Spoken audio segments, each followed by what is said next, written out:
Halo mahasiswaku kelas PBO, mungkin kita sudah lama tidak bertemu di kelas reguler. Jadi saya akan jelaskan materi abstrak dan interface dengan video tutorial ini. Nah, yang pertama adalah kelas abstrak. Kelas abstrak itu adalah kelas yang masih belum jelas jika objek dari kelas itu dibuat. Jadi ini berbeda dengan kelas biasa. Kelas abstrak itu kelas yang masih belum jelas sepenuhnya. Di sini ada contohnya. Ada kelas bangun ruang 2 dimensi. Kalau Anda memikirkan bangun ruang 2 dimensi, tentunya masing-masing dari Anda punya pemikiran yang berbeda. Ya, ada yang mungkin memikirkan objek lingkaran, objek persegi, segitiga, dan lain sebagainya.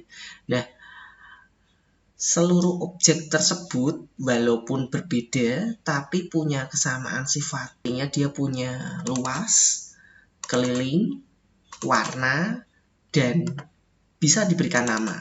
Nah, ini adalah kesamaan dari kelas bangun 2 dimensi. Jadi ketika kita beda, jadi kelas ini masih abstrak, tidak sepenuhnya sama, tapi ada bagian yang berbeda. Nah, jadi kelas abstrak dimungkinkan dibuat saat terjadi hal seperti ini tadi. Jadi ada satu part yang sama, tapi ada juga part yang berbeda. Ya, atau kita juga bisa membuat kelas abstrak ini ketika butuh mendeskripsikan sesuatu yang general atau tidak bisa khusus tapi punya kemiripan, ya, jadi punya kemiripan. Nah, terus yang berikutnya di sini, kelas abstrak merupakan sebuah kelas yang dideklarasikan dengan keyword abstrak. Jadi di depannya ada abstraknya, ya. Modifier ini boleh opsional. Kemarin sudah saya jelaskan modifier ada 4, private, public, protected, no modifier. Terus di sini ada kelas dan nama kelasnya. Nah, berikutnya kelas abstrak tidak dapat diinstansiasi, tapi dapat diturunkan. Nah, ini hati-hati. Kalau kelas biasa itu bisa diinstansiasi. Instansiasi adalah membuat new di sini ya. Ini adalah proses instansiasi, membuat new di sini, ya, membuat objek. Tapi ya, jadi di sini kelas abstrak tidak bisa dibuat objeknya, tapi dapat diturunkan. Jadi tapi dapat diturunkan. Nah, jadi di sini ada contoh public abstract class living thing. Ini sudah saya tulis di notepad. Ya, di sini. Sekarang kita coba coding ini kita compile. Fasi living thing, kita compile, enter. Nah, hasilnya di sini terlihat bahwa ada error. Living thing itu abstrak, tidak bisa diinstansiasi. Ini adalah bukti bahwa kelas abstrak itu tidak bisa diinstansiasi. Next. Yang berikutnya. Nah, di sini ada penjelasan lagi tentang metode pada kelas abstrak. Tidak seluruh metode pada kelas abstrak itu harus metode abstrak. Jadi di sini sudah ada contohnya ya di sini public abstract void work. Ya, di sini adalah metode abstrak. Di sini bukan metode abstrak. Ini juga bukan metode abstrak. Jadi sebagian abstrak, sebagian tidak abstrak. Jadi tidak seluruhnya harus abstrak. Tapi jika sebuah kelas memiliki metode abstrak, maka kelas tersebut harus dideklarasikan sebagai kelas abstrak pula. Jadi ketika di sini ada satu metode abstrak, maka kelas living thing ini menjadi kelas abstrak. Nah, pada kelas abstrak, metode abstrak hanya dideklarasikan tanpa diimplementasikan. Implementasi metode abstrak tersebut dilakukan pada kelas turunan dari kelas abstrak tersebut. Nah, ini berikut contoh untuk mendeklarasikan metode abstrak.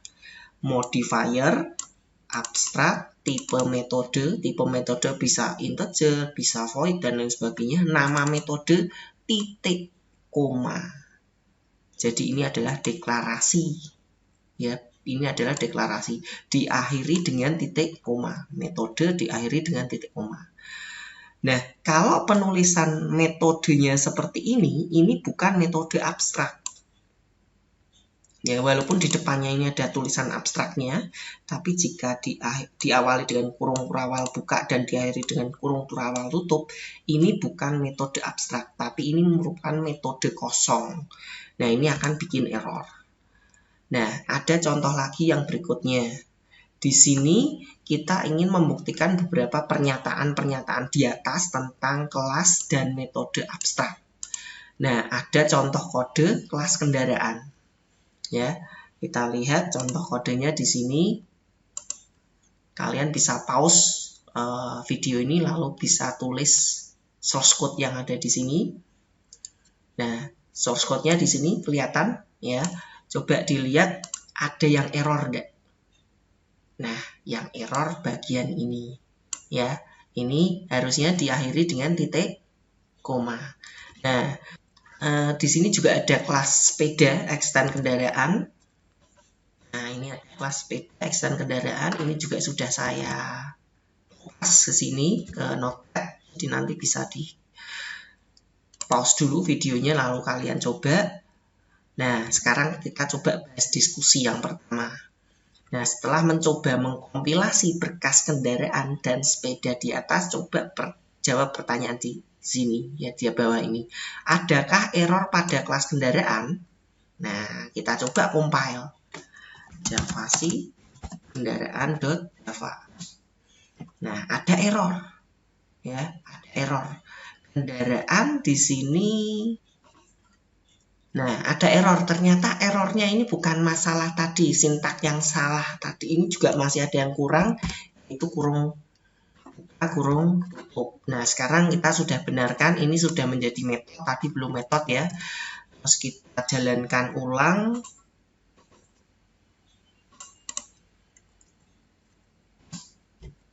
Nah, errornya sekarang berbeda. Di sini kita lihat error abstract method cannot have a body. Jadi sebuah abstrak method tidak boleh memiliki body. Jadi ini salah. Kita harus ubah ini menjadi titik koma. Setelah itu kita save, kita jalankan lagi. Nah, sudah berhasil. Ini sudah bisa menjawab diskusi yang pertama tadi apa ya? Bisa disimpulkan sendiri. Ya, sebutkan berapa? Tadi errornya 1. Nah, terus yang berikutnya, jika terdapat error pada kelas kendaraan, jelaskan mengapa error tersebut terjadi. Sudah bisa dijawab ya pertanyaan tadi ya, bahwa tadi karena metode cara mengemudi itu ditulis dengan body, harusnya diakhiri dengan titik koma. Yang berikutnya, apakah ada error pada kelas sepeda? Kita coba compile. Ya. Ini juga ada error lagi. Ya, sudah ada error lagi. Errornya sepeda itu tidak abstrak. Tidak bisa mengoverride abstrak metode cara mengemudi. Ya. Jadi karena cara mengemudi ini adalah metode abstrak, maka di sini belum ada metode cara mengemudi. Ya, cara mengemudi harus diimplementasikan. Ya, ini kita copy ke sini, kita implementasikan. Cara mengemudi harus kita implementasikan. Yang tadinya kosong, kita masukkan ke sini. Jadi cara mengemudi sepeda adalah naiklah di atas sadel sepeda, lalu kayu sepeda tersebut. Kita save, lalu kita compile ulang. Java sepeda, maka di sini sudah tidak ada error. Nah, yang terakhir, buatlah kelas sepeda beraksi untuk membuat objek dari kelas sepeda dan menghasilkan tampilan sebagai berikut. Ya, di sini sepeda roda 3, jumlahnya 3. Nah, ini kalau kita lihat untuk sepeda beraksinya adalah seperti ini. Jadi, sepeda beraksi harus mengandung metode main. Di sini ada pembuatan objek sepeda. Jadi sepeda ini sudah bukan abstrak class, tapi dia extend dari abstrak class, sudah bisa dibikin objeknya. Jumlah rodanya 3, jenis kendaraannya roda 3, terus dia manggil info. Di dalam info itu ada pada kendaraan, info jenis kendaraan, jumlah roda, dan cara mengemudi ini akan dipanggil. Selanjutnya set gear, ya, gearnya 1, lalu jumlah gear ditampilkan menggunakan sistem .out.print karena gear ada di kelas sepeda, bukan di kelas kendaraan. Nah, sekarang kita coba jalankan Java sepeda Java dikompil dulu. Ya, kalau yang tidak ada main programnya tidak bisa di running ya. Karena ini sudah ada main programnya, ini bisa di run pakai Java. Hasilnya sama ya dengan contoh soal. Mungkin seperti itu untuk suplemen dari abstrak. Terima kasih.